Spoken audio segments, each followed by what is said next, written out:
Así que comenzaré esta sesión que para mí es muy significativa.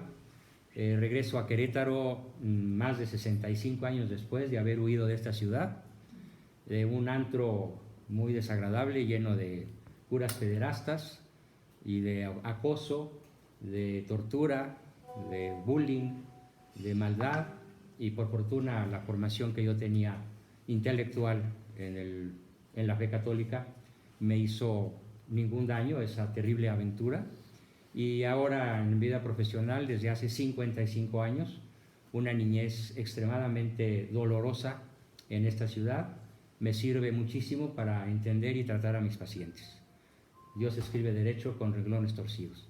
Entonces, para mí, estar en esta ciudad hermosa, bellísima, de Querétaro, es todo un acontecimiento emocionante para su servidor. Sobre todo tomando en cuenta las primeras experiencias que hace décadas tuve aquí y que no se las deseo ni al peje, para que se entienda. Bueno, pues de mí les puedo platicar rápidamente, a reserva de que me hagan el favor de leer el material que voy a enviar vía WhatsApp. Voy a enviar 5 o 6 documentos con la historia de mi formación profesional, con los principios fundamentales de lo que es la Escuela Mexicana de Psicología Realista, lo que es el fundamento de mi trabajo profesional, que consiste básicamente en ser un entrenador en virtudes, más que un analista, un psicólogo, un filósofo, un teólogo, que soy todo eso, a escala doctorado. Lo importante es que ustedes capten que a lo que yo me enfoco principalmente, como lo dice mi página web, que analizaremos en un rato más, es a poner nuevamente de moda el amor a la virtud, partiendo de una base que uno de mis títulos, uno de mis libros señala: solo la persona virtuosa es feliz, nadie más es feliz más que la persona virtuosa, tanto en esta vida como en la futura. Pero antes de ser virtuoso, antes de poder formar personas virtuosas, hay que hacer algo, porque no podemos formar en las virtudes a quien no se siente amado. No estoy diciendo que no podemos formar en las virtudes a quien amas o a quien no amas. Lo que estoy diciendo es que aunque ames a una persona, aunque ames a tu hijo, de la edad que sea, si quieres influir sobre él, no puedes conformarte con amarlo. No tengo la menor duda que todos los que están aquí aman a sus hijos, en una forma subjetiva. Es una verdad subjetiva inconmovible, real, verdadera, profundísima, indiscutible. El problema no es si lo aman o no. El problema es, ¿lo siente él? Y la inmensa mayoría de las veces, mis encuestas hechas a los adolescentes sobre todo, y muchas veces a ya no tan adolescentes, a jóvenes de 27, 30 años incluso, y sobre todo a niños menores de 10, el gran problema es que los padres de hoy, y probablemente los padres de siempre, pero sobre todo los padres de hoy, no saben formar un vínculo afectivo con su prole. Entonces, el reto de esta tarde lo dice el título con el que anuncié esta sesión: solo quien se siente amado puede ser educado. Mucho antes que formar en las virtudes, nosotros los padres nos tenemos que reformar, nos tenemos que reeducar para ser capaces de hacer sentir a nuestros hijos que son amados a su manera. No como lo dice el diabólico de Frank Sinatra, a mi manera. Porque esa canción es una canción luciferina. Lo explicaré más tarde por qué tengo esta tesis tan ruda sobre una canción tan famosa. Me encanta la música, ¿sí? Formidable, y sobre todo si la canta Plácido Domingo o Pavarotti. Pero la letra la pudo muy bien haber diseñado su Lucifer. Fíjense, jamás hubo para mí un amor que fuera importante. Y así seguiré hasta el final a mi manera. No sé si amé, si fui feliz, lo único que sé es que fue a mi manera. Pues eso es justamente lo que le dice Lucifer a Dios. Y así seguiré hasta el final a mi manera, no a la tuya. Y justamente el posmodernismo que ahora nos ahoga, a unos más que otros, es justamente amar al otro a mi manera. Bueno, los reto, voy a poner un ejemplo muy simple de lo que estoy diciendo. Yo apago esta computadora, la enciendo nuevamente, va a aparecer una clave de acceso, y si después de 13 trillones de intentos logran entrar a la computadora, se las regalo. Así estamos muchos papás. Ahí está el hijo, este es el hijo, enter, access denied. Access denied. ¿Y ahora cómo le hago? ¿Sí? Paz, access denied. Pues el mejor psicólogo es un cinturón, un grito, un castigo, un enojo, una orden tajante, etc. No, esa no es la clave de acceso. Hace un par de días llegó a un hogar, a una casa, una muchacha joven, bonita, atractiva, y lo primero que le dice el papá es: uy, doctor, con esa vestimenta que trae mi hija, no solamente no le voy a pagar, sino que usted me va a pagar a mí. Eso se llama una descalificación cruel. Y por supuesto que la niña que escuchó esto, de 8 años o de 9 años, pues lo único que identifica es que papá me ama o papá me está humillando en público. Por eso es tan importante entender el concepto. Solo quien se siente amado puede ser educado. Entonces, antes que hablar de virtudes, que también vamos a hablar de formación en virtudes, tenemos que localizar el reto de cómo hacer que el otro, y el otro puede ser mi esposa, puede ser mi hijo, puede ser mi papá, puede ser mi vecino, puede ser mi jefe, mi colaborador, mi subordinado, mi alumno de prepa. Si no se siente amado, no lo podemos educar, no lo podemos convencer, no lo podemos entrenar, no podemos vencer el reto que todo educador tiene. Fíjense muy bien, el reto no es que nuestros hijos obedezcan. Con un sopapo, con un grito, con un premio, con un castigo, y tendrán que obedecer. El reto no es hacer que el otro haga. Cualquiera hace eso. El reto es hacer que el otro quiera. Grábense eso en la mente, por favor. No se trata de que mi hijo de prepa traiga buenas calificaciones. Ese no es el reto. El reto es que él quiera estudiar. Y para que él quiera estudiar, la primera condición que se necesita, sine qua non, es que él se sienta amado. No que se sepa amado. Saber que papá y mamá me aman es absolutamente insuficiente. Es como un billete de 3 pesos. No sirve para nada. Es falso. Saber que se siente, saber no basta. Lo importante entonces es que ese chico de kinder, de secundaria, de prepa, de universidad, esa esposa mía, ese abuelito, ese papá, ese prójimo, quien sea, no sepa que lo aman, sino que lo sienta. Y sentirlo es algo entrañable, es algo visceral, es algo cardíaco, no es algo racional, no es algo que se piensa. Ah, sí, ya sé que papá me quiere. Uy, pero con estos amigos, ¿para qué quiero enemigos? Porque el primero que está listo para humillar, comparar, descalificar, gritar, imponer, castigar, es papá. Y el niño podrá saber que todo eso lo hace, pues porque dice que me quiere. Pero ¿qué siente en su interior? Eso es lo importante. En esa trinchera, con este reto, he transitado por la vida ya casi 56 años, desde los 20. En marzo cumplí 76. Puedo decir que toda mi vida profesional, en la que he estudiado en el máximo nivel posible, 5 especialidades: psicología, filosofía, teología, historia y pedagogía. Aparte de haber probado mis tesis con mis 9 hijos. de tal manera que los 9 fue como un día de campo.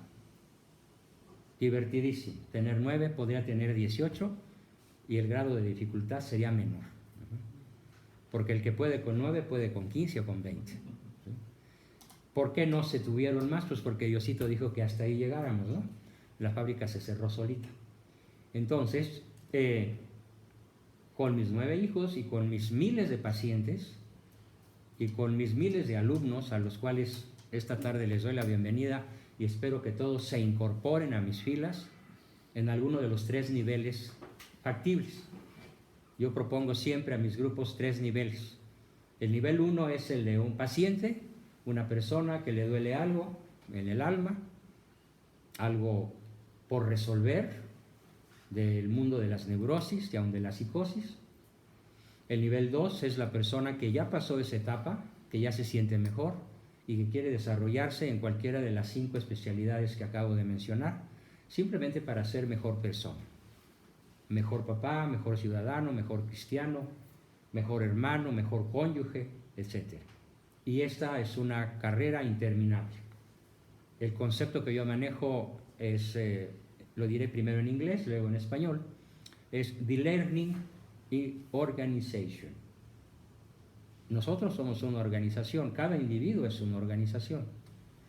Y cada individuo que quiere realmente ser feliz, en el sentido profundo de la palabra, no puede dejar de prepararse, no puede dejar de aprender, no puede dejar de estudiar. Por eso la mejor traducción de este término en inglés es la organización o el individuo aprendiente. ¿Por cuánto tiempo invito a mis alumnos a aprender? De aquí a que entreguemos el equipo. Para siempre.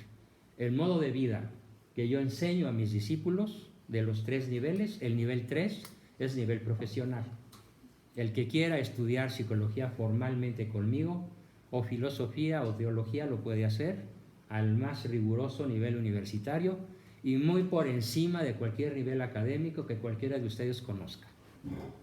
No tenemos rival en calidad académica en el sentido en donde y cómo formamos a nuestros alumnos, en el nivel profesional. En lo que es la Escuela Mexicana de Psicología Realista, de la cual soy fundador, hace 55 años la fundé, como una protesta contra todo lo que yo había aprendido en la Ibero, ¿ves? Porque si hubiera sido en el Poli, sería en el Poli, ¿vites? Si hubiera sido en la Náhuac, sería en la Náhuac, ¿observas? En fin, cada tiene su ADN, ¿no? Entonces, en este proceso de que entro a la Escuela de Psicología de la Ibero y termino la carrera con la absoluta certeza de no haber aprendido nada que valiera la pena. Y eso que yo era un alumno de 10. O sea, a mí me divertía estudiar y me divertía contestarles a los profesores, usted dijo esto, pero no me parece bien. Por Porque yo tenía, gracias a mi padre, teólogo, filósofo, escritor, intelectual de altos vuelos, mi principal líder en mi cabeza y en mi corazón, yo tenía un nivel de formación filosófica que mis maestros no tenían. Entonces siempre me la pasaba cuestionando, desde primaria. ¿Sí? Muchas veces cuando llegaba a la hora del examen, el profesor pasaba a mi pupitre, me ponía un 10 y váyase, no quiero que ande haciendo preguntas. Era muy divertido, la verdad. Pero ya en la escala universitaria fue muy traumático yo pagar mis colegiaturas, porque mi padre no me quiso pagar psicología, porque según él era carrera para niñas. Entonces yo dije, no, pues yo estudio de todas maneras y yo me lo pago. ¿Sí? Cuando yo le digo a mi papá, pues fíjate papá que ya terminé, pero solo sé que no sé nada, estoy peor que Sócrates. ¿Sí? Me dijo, te lo dije, hijo, te lo dije. ¿Y ahora qué vas a hacer? No, pues ¿qué me aconsejas? Estudia filosofía. ¿Y por qué estudié filosofía o por qué sigo estudiando filosofía? Porque la psicología solita no tiene las respuestas más importantes que cualquier persona se puede hacer. No las tiene. Ningún psicólogo de la Tierra, en cuanto psicólogo, sabe nada de nuestro origen, de nuestra identidad y de nuestro destino. Esas respuestas solo las tiene un filósofo. Pero al terminar filosofía, descubrí, ya por ahí de los 29, que tampoco la filosofía tiene todas las respuestas. Tiene muchas de las más importantes. ¿Quién soy? ¿De dónde vengo? ¿A dónde voy? ¿Qué hago aquí en el planeta Tierra? Pero la filosofía solita tampoco tiene todas las respuestas. ¿Por qué el mal en el mundo? ¿Por qué parece que Dios no existe, permitiendo el aborto de millones de nonatos en este momento, en donde está a punto de legalizarse el aborto en todo México? Cosas veredes, miocid. Si a mí me hubieran dicho hace 40 años que esto iba a pasar, hubiera dicho que el cuate que me lo decía estaba paranoico. Pero hoy vemos que está a un plumazo de suceder. Vamos a ver que así va a suceder. Esto ya nadie lo detiene. Hágase lo que se haga. Entonces, cuando descubro que tampoco la filosofía tiene todas las respuestas, pues estudio teología. Y entonces así ya hago una triple forma de darle respuesta a mi paciente. La psicología se enfoca de por qué sientes lo que sientes y cómo lo sientes, y a dónde vas a dar con tus sentimientos.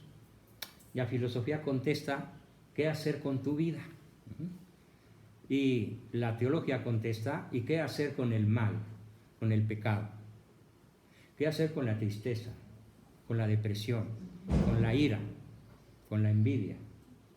¿Qué hacer con la maldad propia y del prójimo? Y solo la teología tiene las respuestas. Y luego, ¿cómo lo transmites? ¿Cómo lo enseñas? ¿Cómo lo explicas? Bueno, pues entonces hay que estudiar pedagogía, ¿no? Y luego, pues hay que continuar con lo que primero aprendí en mi vida, que fue la historia.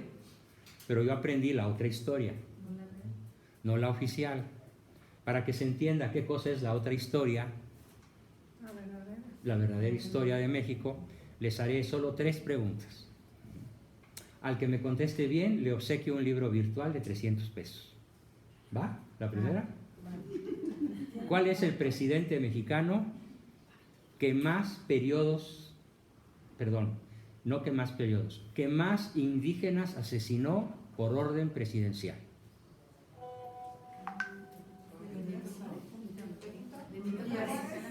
Lo dijo Celia primero. Bien. Benito Juárez. ¿Y por qué lo sabes? Bueno, pues tú sabes, porque las ideas que venía de mis padres. Se lo escuchaste a mi papá seguramente hace... A tu papá se lo escuché. Pues sí, Benito Juárez firmó no lo platican, al contrario. Sí. Benito Juárez firmó una orden ejecutiva presidencial para que el pueblo de Bacum, en Sonora, fuera bombardeado por un ejército de mercenarios, y el bombardeo se cumplió cuando había 1,500 indígenas yaquis encerrados en una parroquia, en la parroquia principal del pueblo.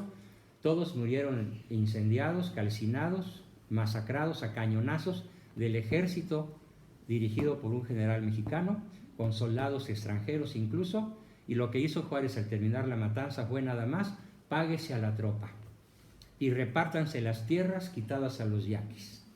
¿Y a quién les repartió las tierras quitadas a los yaquis? Pues a sus amigotes del gabinete. ¿Quién sabía esto? Bueno, entonces, como yo empecé a escuchar todo esto desde el vientre materno, literal, literal. Seguramente está comprobado que lo que escucha un niño decir a su mamá le queda grabado en la memoria microcelular. Entonces yo empecé a aprender historia desde el vientre materno y hasta la fecha no termino de escribirla, de estudiarla. Pero ya tengo materia para haber escrito 14 libros de historia, de los cuales espero que esta tarde alguno me honre comprando alguno de los ejemplares, que son la otra historia. Otra pregunta, a ver cómo andan en historia. ¿Quién ganó la batalla del 5 de mayo? La batalla de los mexicanos. Bueno, a ver, ¿qué tal? Querétaro 3, América 0, primer tiempo. Segundo tiempo, América 6, Querétaro 3. ¿Quién ganó el partido? Pues así pasó con la batalla del 5 de mayo. Primer tiempo, México 1, Francia 0. Segundo tiempo, Francia 9, México 1. Esa es la verdad histórica. Además, no fue el general Zaragoza. El general Zaragoza estaba escondido, borracho, en una carbonería. Y cuando el general que dirigió a los Acapaxtlas llega y le dice: general Zaragoza, firme el parte de guerra entre los zumos del alcohol. Ah, sí, ¿verdad? Firma. ¿No? Hoy nuestras armas se pudieron de grupo, ¡bum! Y se siguió la mona. ¿No? Por firmar el parte de guerra, al general Zaragoza se le atribuye una batalla en la que nunca estuvo. Esa es la otra historia. Y se le niega al que sí estuvo, y cuando menos por unos días hizo correr a los franchutes, ¿sí? Que fue el general Miguel Negrete. Pero como Negrete era católico y no era masón, pues lo borraron de la historia. Y la última pregunta, mexicanos: ¿qué significa verdaderamente cada uno de los colores de nuestra bandera?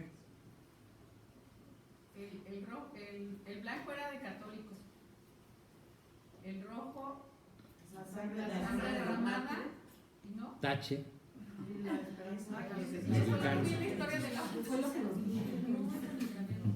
Mexicanos, ¿qué significan los colores de la bandera trigarante? Verde, blanco y rojo. Unión. Muy bien, este es un alumno mío avanzado, ¿eh? ¿Qué fue? Es unión. El verde, Ajá. Unión, libertad. no, tache, Religión. tache, tache. Medio dijiste algo correcto con la palabra religión, pero a ver, dilo bien, Jorgito. Sí, es que en tanta información que entregas. Bueno, pues ya era que se te hubiera pegado algo, ¿no? Sí, sí. A ver, mexicanos, ¿no les parece verdaderamente vergonzoso no saber qué significan nuestros símbolos patrios? Eran Bueno, las tres entonces- garantías, ¿no? Sí, pero ¿cuáles son? Era la unión de los pueblos, ¿Pueblos? de las culturas que... ¿Culturas? No. Tenemos la francés, fraternité, Liberté. No, miren, como no es clase de historia, pero sí, ya le dije a mi buena amiga Isabel que cada mes al menos voy a dar en este lugar un taller de historia de 4 horas. Sí. Y con validez académica en el planeta. En México no se las van a hacer válidas, pero en Estados Unidos sí. Porque mi fundación tiene sede en Phoenix, Arizona. Y allá sí me aceptaron que mis estudios que imparto sean válidos. Curiosamente en Gringolandia me quieren más que en mi propia patria, ¿no? Bueno, es natural. Y porque aquí soy una persona muy incómoda, terriblemente incómoda. Bueno, ahí les va, mexicanos. El verde es la independencia respecto de todo otro poder extranjero. Eso dice el Plan de Iguala. Eso dicen los tratados de Córdoba. El blanco es la religión católica apostólica romana con exclusión de toda otra creencia. Religión de Estado. En el Plan de Iguala así lo dice. Les voy a regalar a todos una copia fidedigna del Acta de Independencia, con la firma de Iturbide y de todos los que firmaron el Acta de Independencia. El original yo lo tengo, o sea, tengo la foto original, un daguerrotipo de aquella época. Y el rojo significa la unidad, la unión de todas las razas que había en Mesoamérica, considerando que Mesoamérica, que Iturbide independizó, tenía un territorio de 6 millones de kilómetros cuadrados, porque incluía todo el sur de Estados Unidos, Texas, Arizona, Nuevo México, California, algunos de los estados intermedios, hasta Florida, más Centroamérica casi completa. O sea, el imperio de Iturbide era 3 veces mayor que la República Mexicana actual. Por lo tanto, él quería que todos los habitantes de esos casi 6 millones de kilómetros cuadrados, nos viésemos como hermanos. En una época en la cual había criollos, peninsulares, españoles, mestizos, indígenas, negros, mulatos, lobos, coyotes, salta para atrás, salta para adelante. Había castas eran las castas, la unión de todas las castas en una sola nación. Eso es lo que Iturbide quería. Y por esa razón escribe que el rojo de la sangre es la unidad de todos los pueblos que viven, independientemente de su color, de su creencia, de su mezcla racial o de lo que sea, que todos nos viésemos como una sola nación. Ese fue el sueño de Iturbide, que por supuesto la masonería frustró de una manera casi perfecta. Entonces, la historia me dio una perspectiva extraordinaria, porque cada persona tiene su propia historia. Y así como el mexicano sigue repitiendo y sigue repitiendo los errores de siempre, porque no conoce su historia, cada persona que no conoce su historia sigue repitiendo los errores de siempre. Entonces, con estas disciplinas, estas 5 disciplinas, que a la fecha sigo estudiando como si tuviera 15 años y tuviera la voracidad de un preparatoriano, porque para mí estudiar es mi deporte favorito. Y en mis ratos libres, pues transmito lo que voy aprendiendo. Y si eso me permite llevar el pipirín a mi casa, pues qué bueno, ¿no? Pero mi meta no es hacerme rico, es nada más vivir con dignidad. Por esa razón no hay una cuota fija. A la hora que pasen la charola, cada quien deje como en la iglesia lo que quiera dejar. Claro, habrá ciertas reglas. Los que compren libros, al rato les platico cuál es la oferta. Hoy hay una oferta especial, porque como ayer tuve una venta récord, nunca había vendido 200 libros en Guadalajara y se me acabaron casi todos. Pero para que ustedes no se queden sin nada, les tengo una propuesta muy decorosa que al ratito les voy a explicar en qué consiste. Bueno, esta fue mi presentación. Además, tengo 9 hijos y 22 nietos. Esos que creen que la familia pequeña vive mejor están rotundamente equivocados. Las mejores familias son las multitudes. Y me consta porque la mía fue de 12, yo el mayor, y la mía es de 9, que lástima no te alcancé, papi. Pero bueno. ¿Y de qué se trata entonces todo esto de la Escuela Mexicana de Psicología Realista? Bueno, lo voy a explicar.